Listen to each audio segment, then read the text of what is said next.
Inside the Veterans Memorial Auditorium in Providence, Rhode Island, documentary filmmaker Tim Gray and baseball great Curt Schilling are honoring World War II veterans. When you saw the faces of those Dutch people, women, children,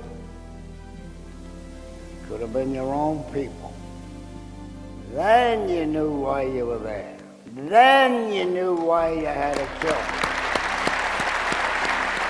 It's applause long overdue, and it's why Gray left a successful career as a TV sportscaster to reconnect with a childhood fascination. When I was 6 years old, I picked up one of those World War II encyclopedias and was just fascinated by the time period and the personal drama.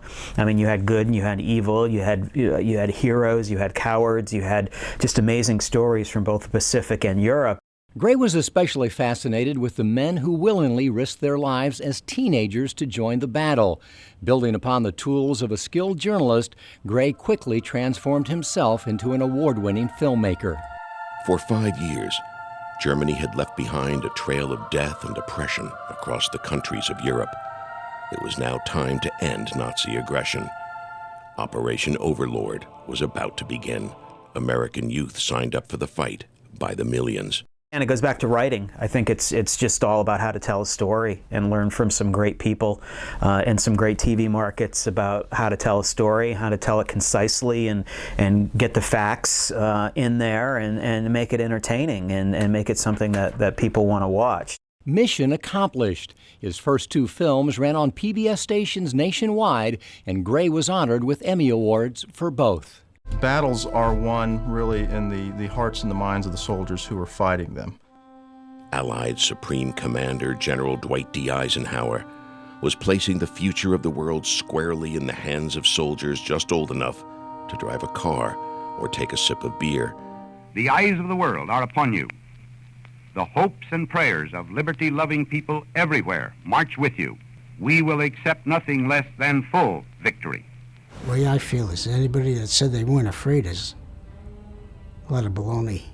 I mean, I was scared. This is the supreme moment of invasion. This is frontal assault on an entrenched enemy. Well, when you think about it, you know, an entrenched enemy in pillboxes, looking down on the beach with machine guns and cannon, and those soldiers crossed that beach. It took an awful lot of guts.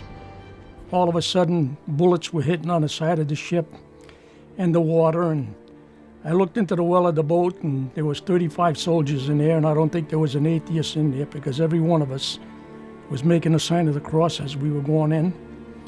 And the soldiers started pouring out, and I seen them dropping. I seen them getting shot. God, it was an awful sight.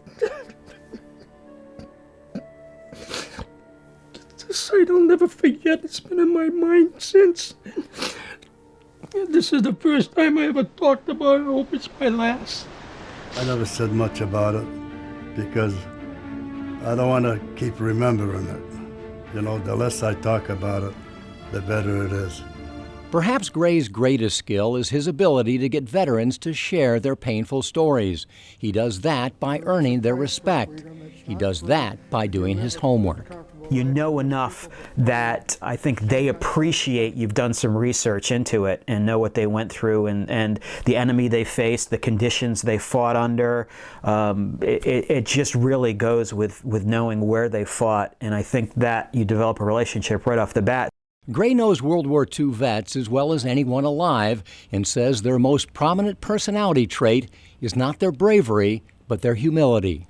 When they fought in the war, they didn't complain. When they came home from the war, they didn't complain because they went through the Depression. It was a bad time in the 1930s. So, you know, their parents taught them, you do a job, you do it right, you finish it, and you move on to the next thing.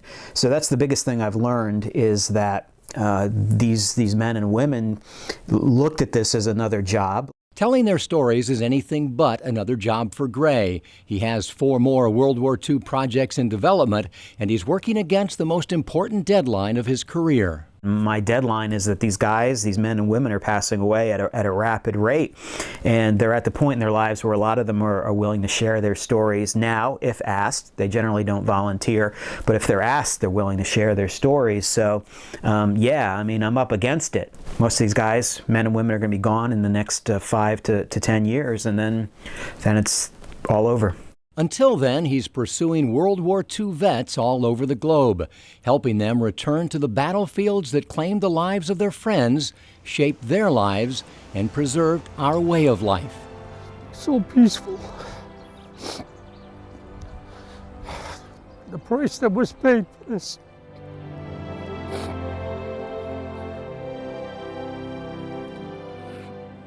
Their souls may have been committed to God, but their names still echo across this hallowed ground. Corporal George R. Bailey. Private Andrew Cass. Staff Sergeant Joseph E.L. Diovito. Theodore J. The French have passed on the stories of the American liberators to their children and grandchildren who fully understand the sacrifices they made, the price they paid 6 decades ago. So thank you. Thank you for your grandmothers and fathers that made us helped us win the war. It's the kind of honor and respect that Gray wishes these men received at home.